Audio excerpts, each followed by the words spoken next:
Oke baik, perkenalkan nama saya J-Skill Rompas dengan NIM 23024149. Di sini saya akan mempresentasikan materi mengenai forward and backward chaining dalam AI. Kita lanjut ke yang pertama, pengenalan dasar AI dan prinsip penalaran. Bidang Artificial Intelligence atau AI berfokus pada pengembangan sistem komputer yang dapat meniru kecerdasan manusia, terutama dalam pemecahan masalah dan pengambilan keputusan. Salah satu pilar utama AI adalah penalaran atau reasoning, kemampuan sistem menarik kesimpulan logis dan serangkaian data, fakta, dan aturan yang sudah ditetapkan. Dalam sistem berbasis pengetahuan, dua metode utama penalaran berbasis aturan yang dominan adalah forward chaining atau penalaran maju, mendorong fakta ke tujuan. Backward chaining, penalaran mundur, menarik dari tujuan ke fakta.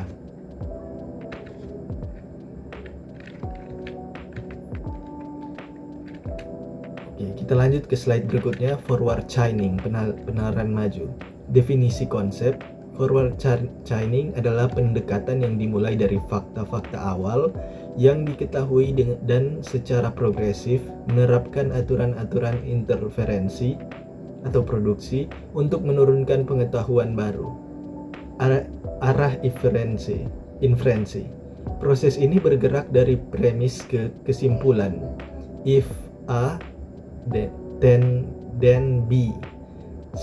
Sistem maju mengaktifkan aturan baru berdasarkan fakta yang baru ditemukan hingga menciptakan tujuan akhir. Lalu ada sistem data driven. Metode ini sangat cocok untuk sistem yang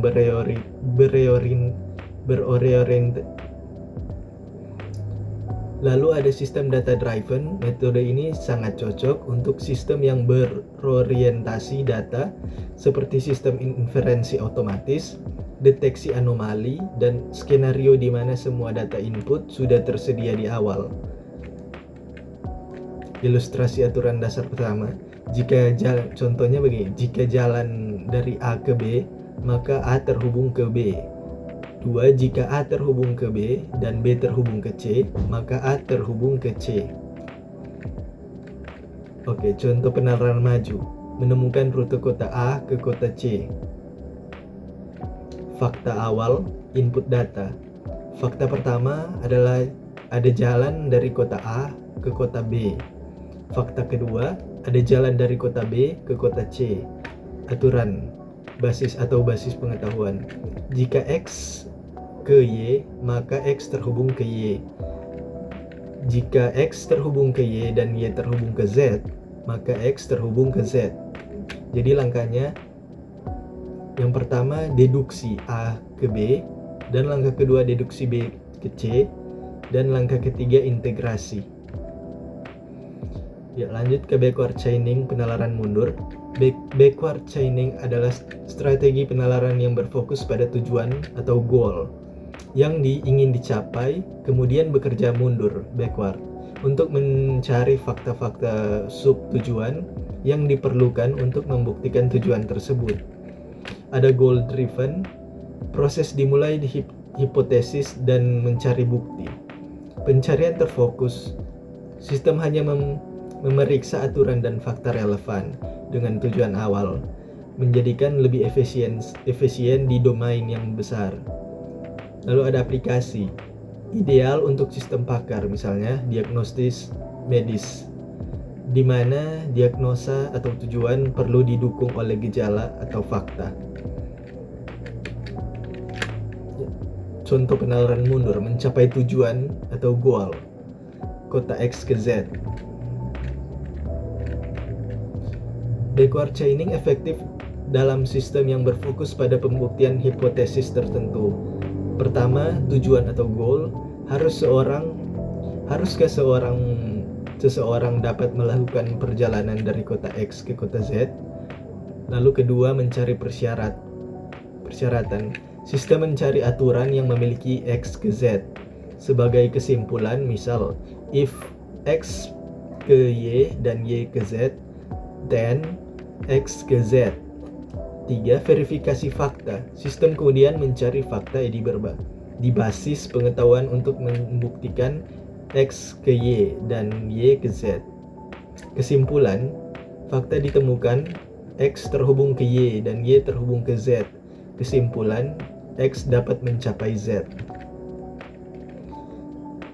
Lalu kita masuk ke search teknik dalam AI. Selain penalaran inferensi, AI juga mengandalkan algoritma pencarian untuk menavigasi ruang masalah atau search space dan menemukan solusi yang optimal untuk memuaskan. Yang pertama ada Deep First Search atau DVS, menjelajah jalur vertikal hingga ke akar terdalam terlebih dahulu. Lalu ada Breadth First Search atau BFS, menjelajah secara horizontal, memeriksa semua simpul pada satu tingkat sebelum pindah ke tingkat berikutnya. Lalu yang terakhir ada Best First Search, pencarian berdasarkan pengetahuan, Informed Search, yang menggunakan heuristik untuk prioritas. Algoritma pencarian Deep First Search atau DVS. Mekanisme kerja, DVS selalu memilih cabang yang paling dalam pada pohon pencarian sebelum kembali ke backtrack dan menjelajah ke cabang lain. Menggunakan struktur data stack atau last in, first out atau LIFO untuk menyimpan simpul yang dikunjungi selanjutnya.